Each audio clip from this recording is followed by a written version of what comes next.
मित्रांनो, आयुष्यातील दुःख संपवायचे असेल तर दुःख बोलून एक नारळ तुम्ही इथे ठेवायचा आहे.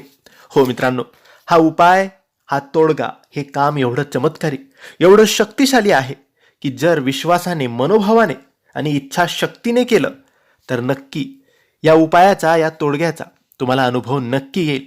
आणि तुमच्या आयुष्यात, तुमच्या जीवनात, तुमच्या घरात, तुमच्या परिवारात जे दुःख आहे, ज्या अडचणी आहेत, जे संकट तुमच्यावर आलेलं आहे, ते लवकरात लवकर दूर होईल.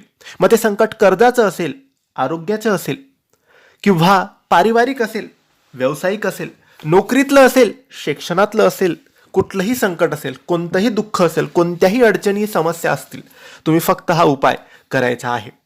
खास करून हा उपाय आरोग्याच्या समस्या, कर्जाच्या समस्या, व्यापाराचा, नोकरीचा, याच्यासाठी खूप कारगर आहे. तुम्हाला फक्त एक पूजेचे नारळ आणायचे आहे.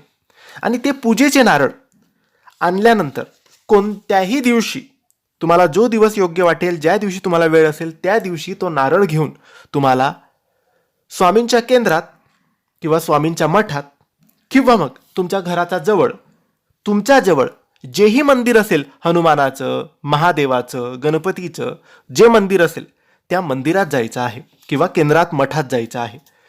तिथे बसून दोन्ही हातात नारळ घेऊन तुमचे दुःख स्वामींना, महादेवाला किंवा हनुमानाला, तुम्ही ज्या मंदिरात गेले असेल त्यांना विनंती करायची आहे की माझ्या आयुष्यातील, माझ्या जीवनातील, माझ्या व्यापारातील, माझ्या नोकरीतील दुःख दूर करा, माझ्यावर आलेला आजारपण दूर करा, माझ्या परिवारावर आलेलं संकट दूर करा. म्हणजे जेही तुमचं दुःख असेल, ज्याही समस्या असेल, ज्याही गोष्टी तुम्हाला त्रास देत असतील, ते बोलायचं आहे आणि दूर करा अशी प्रार्थना करायची आहे.